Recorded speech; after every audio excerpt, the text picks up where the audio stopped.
Good morning, class. Welcome back to your science lecture. Now, today we are going to start with 2, Science Part 2. Last time we had completed with Science Part 1, Inside the Atom. Today we are going to start with Science Part 2, that is chapter number 2, Health and Diseases. So, we are starting with Health and Diseases. That is a part of Science 2. Now, what exactly do you mean by health and disease? Now, everyone has faced sickness. Sometimes you feel sick, you have not gone to school, you have taken holiday from school. What happens when you become sick?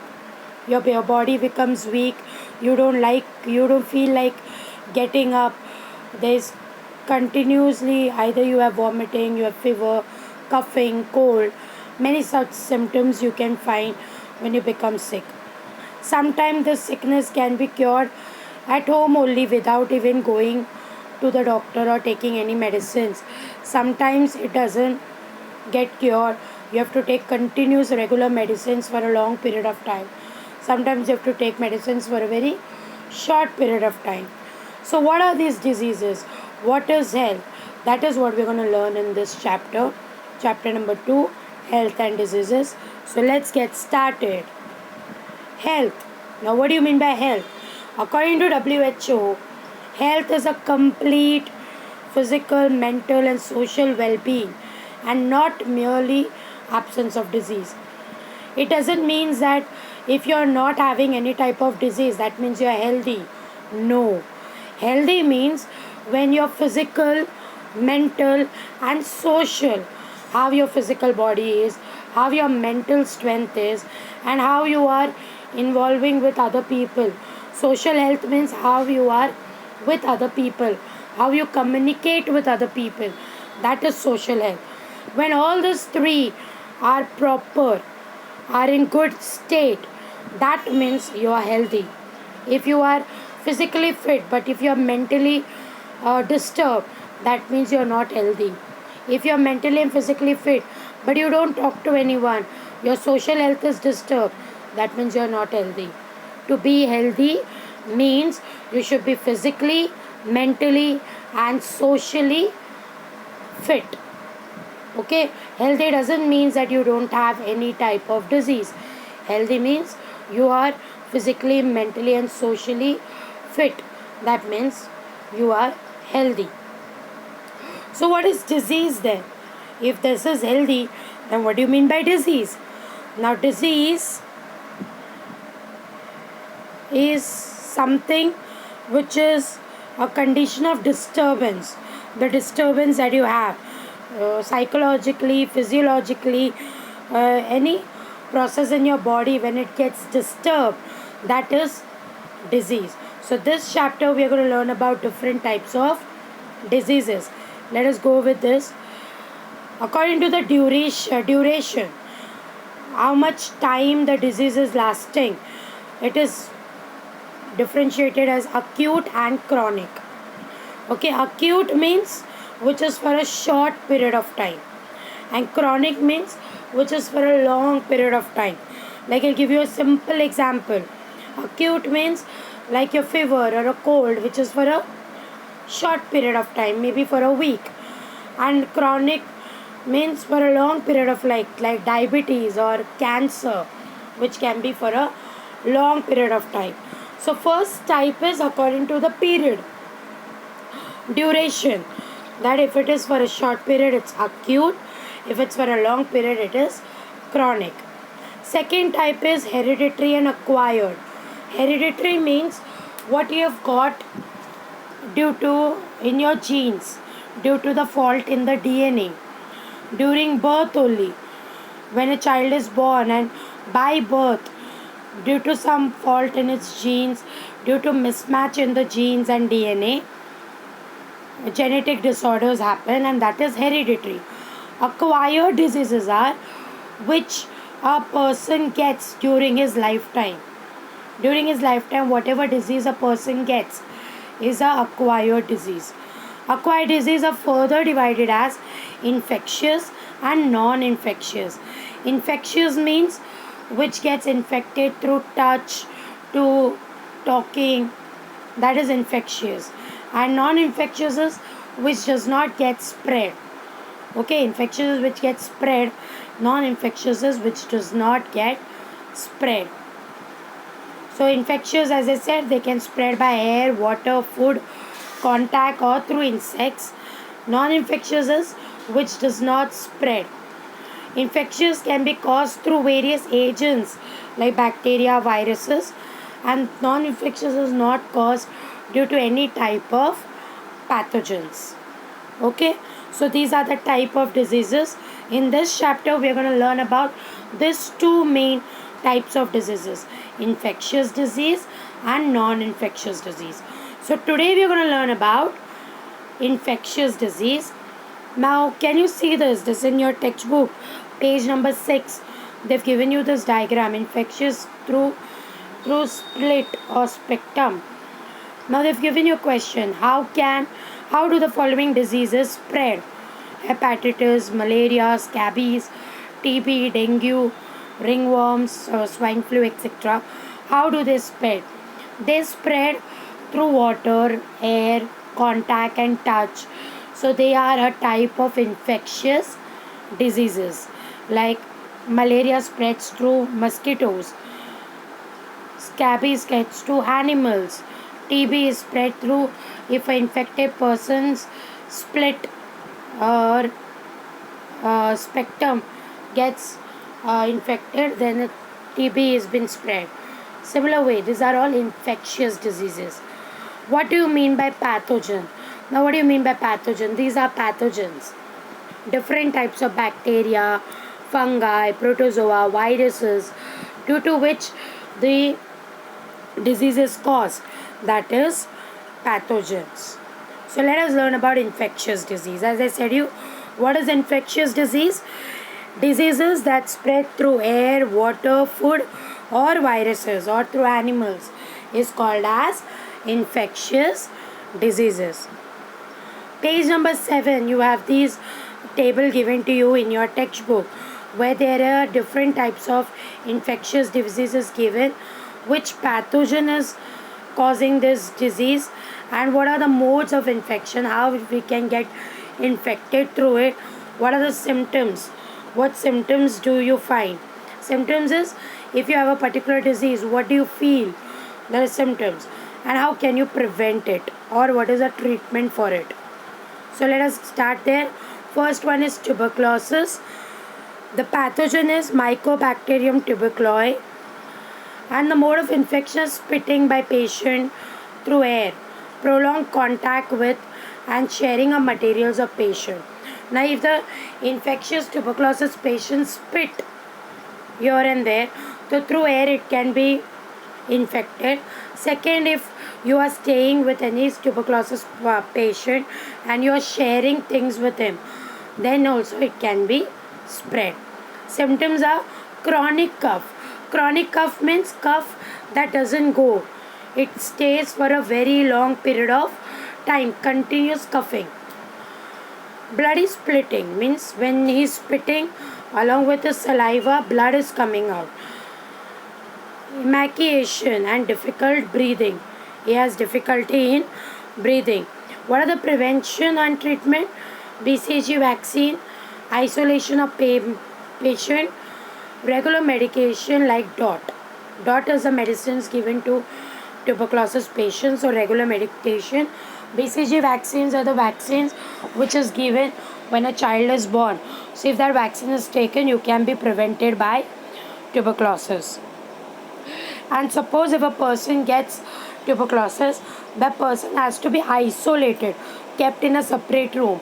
All the things used by tuberculosis patient has to be kept separate. It should not be mixed with the other people. Okay. Second is hepatitis or jaundice. It is caused by hepatitis A, B, C, D, E viruses. The mode of infection is contaminated water, sharing of needle, blood transfusion. Either contaminated water if it is contaminated, sharing of the needle, if the needle used for hepatitis patient is been shared to a healthy person, then the person also gets infected by the disease. or blood transfusion. Suppose a healthy person has been given the blood or has taken the blood from a hepatitis person, then also it can get infected. Now, what are the symptoms? Yellow urine, general weakness, nausea. Nausea means dizziness, chakkar aana, vomiting, grey stool. These are the symptoms. Prevention is drinking boiled water and proper cleaning of hands, because it's through contaminated water. So if you boil the water, all the germs in the water gets dies, and you can be prevented by this disease. So it's always said to have or drink contaminated drink boiled water, so that contaminated water doesn't go into the body. Dysentery, it is caused either by bacteria, viruses, bacilli, many types. It is through contaminated food and water. When you don't boil the water and you don't drink it, or the street food which are not covered, because of that you get dysentery. It is watery stool. In other words, in common language we say is loose motions. Okay, watery stools and pains in abdomen. So what is the preventive measures?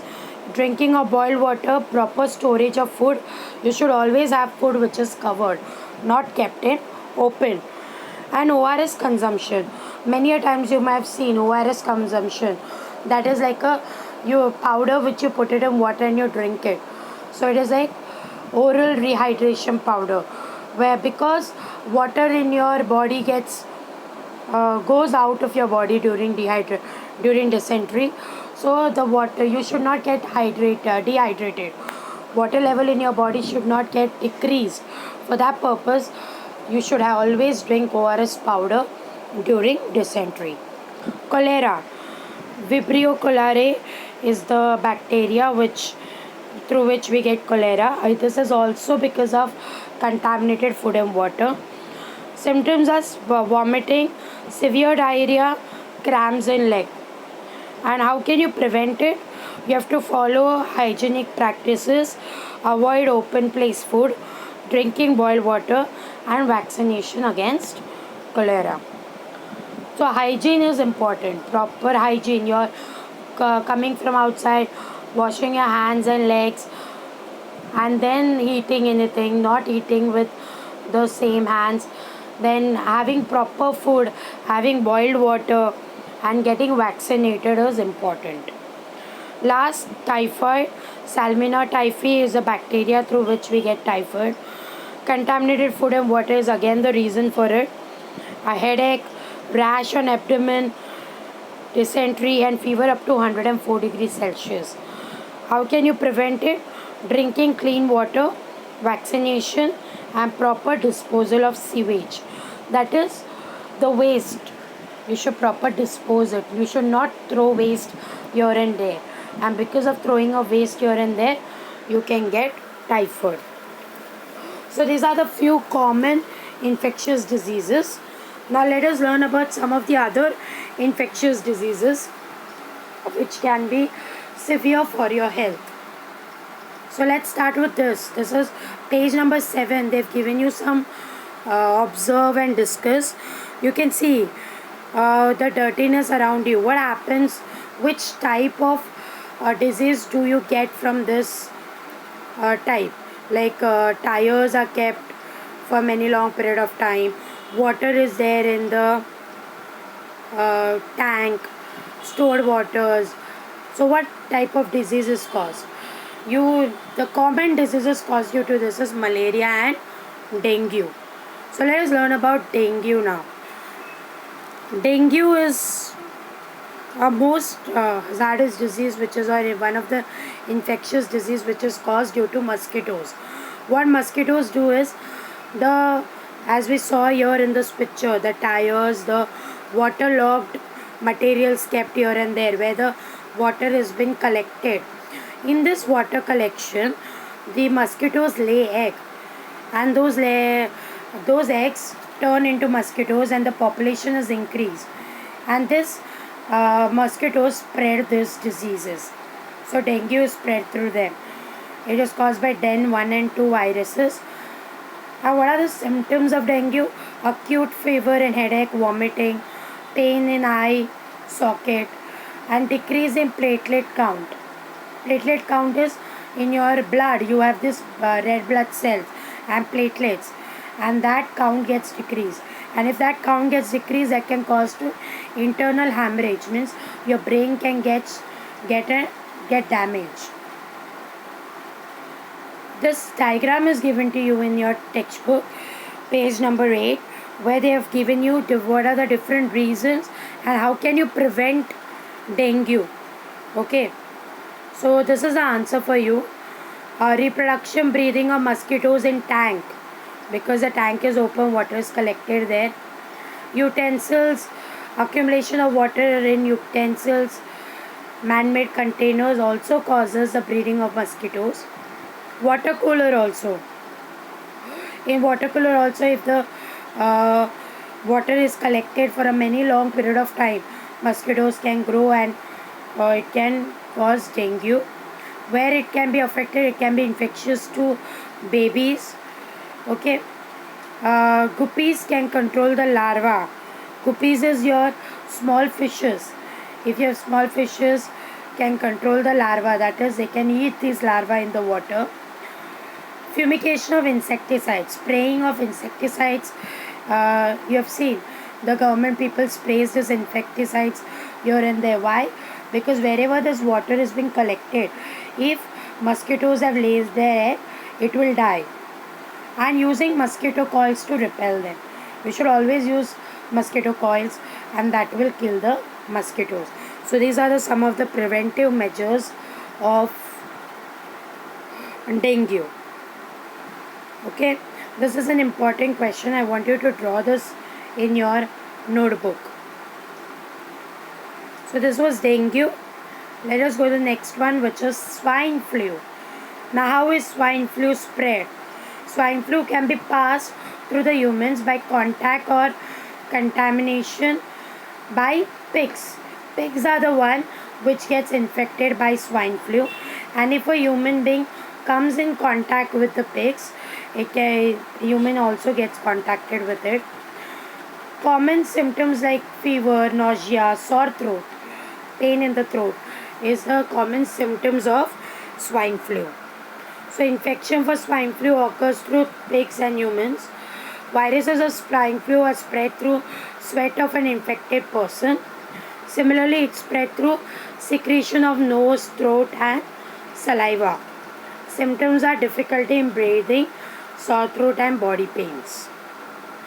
Now for diagnosis of swine flu, the liquid from our throat is collected and it is sent through the laboratory. Now diagnosis facility in India is available in NIV, that is National Institute of Virology, which is in Pune, and NICD, which is National Institute of Communicable Diseases, which is in Delhi. Here the liquid which is collected from our throat is sent to the laboratory where they check if the patient is infected by swine flu or not. First case of swine flu was reported in Mexico in 2009. Swine flu is caused by the virus H1N1. Okay, understood everyone? So first one we learned was dengue. Second is swine flu. Third we're going to learn about is AIDS. AIDS is one of the common coming up infectious disease in the earth or in the world. AIDS. What is the difference between AIDS and HIV? AIDS is actually the condition, the medical condition. Okay, HIV is a virus which causes AIDS. The full form of AIDS is acquired immune deficiency syndrome, while full form of HIV is human immunodeficiency virus. If a person gets infected by HIV, then he has the probability of getting AIDS. And ELISA test is the test which confirms if a person is infected by AIDS or not. You have to always remember AIDS does not occur due to touching and sharing of food. Okay, because AIDS person is the behavior with a HIV person must be very normal, because the person is already infected by such a big disease, and if you neglect or if you ignore such people, they become very lonely and they become stressed out and they undergo depression. So you should always treat AIDS person like a normal person. AIDS does not get spread due to touch. So there is no harm in talking to or having food with the AIDS person. The first HIV was reported in African species of monkeys. According to National AIDS Control Program, 80 to 85% of HIV infection in India has occurred due to unsafe sexual contact. It only occurs due to sexual contact and not due to touching or sharing of food. Okay, clear with this? Now, what is rabies? Rabies is one of the disease which is caused due to infection through animals. If any of the animals which is infected by rabies, and if that animal attacks a human being, then a human gets infected by rabies. So virus is the central nervous system. It affects the central nervous system. Bite or scratch of rabid animal. Symptoms are irritability, fatigue, headache, fever, pain or itching. Wherever the animal has bitten, there. What is the treatment? Immediately wash the wound and seek medical care. Okay. And one of the important symptoms of rabies is hydrophobia. Hydrophobia is where they fear of water. So if a person is infected by rabies, he will have hydrophobia. Hydrophobia is fear of water. Rabies can be a very fatal disease if you don't prevent it on time. So that is the reason, if any person who is in immense contact with the animals have to be regularly vaccinated. Okay, I understood this. So today we have learned about different infectious diseases that spread through air, water, food or animals. We have seen about dengue, swine flu, AIDS and rabies. Next lecture we will learn about non-infectious diseases, and this is part of science too. There was a lot of confusion in the last lesson, science 1 and science 2. You have to make a 200-page notebook, and you have to divide the notebook into two parts as science 1 and science 2. Chapter number 1, that is microbes. That chapter, classification of microbes, living world and classification of microbes, that comes in science 2. And chapter number 2, again health and disease, comes in science 2, while lesson number 5, inside the atom, comes in science 1. So if you people have already written chapter number 1 in the first part, then you can write science 1 in the second divided part. So you have to make a 100-page notebook, 200-page notebook, and divide it into two as science 1 and science 2. Now I am going to share with you the half of the notes of this chapter. This chapter, that is health and disease, whatever we have learned about today, that much part notes I will be sharing with you. Now whenever I share the notes with you, you refer your exercise question in your textbook, and according to your exercise question, whatever notes I've given you, you write it accordingly in your notebook. Okay everyone, still if you have any doubt, you can contact me, but I hope I am very clear now.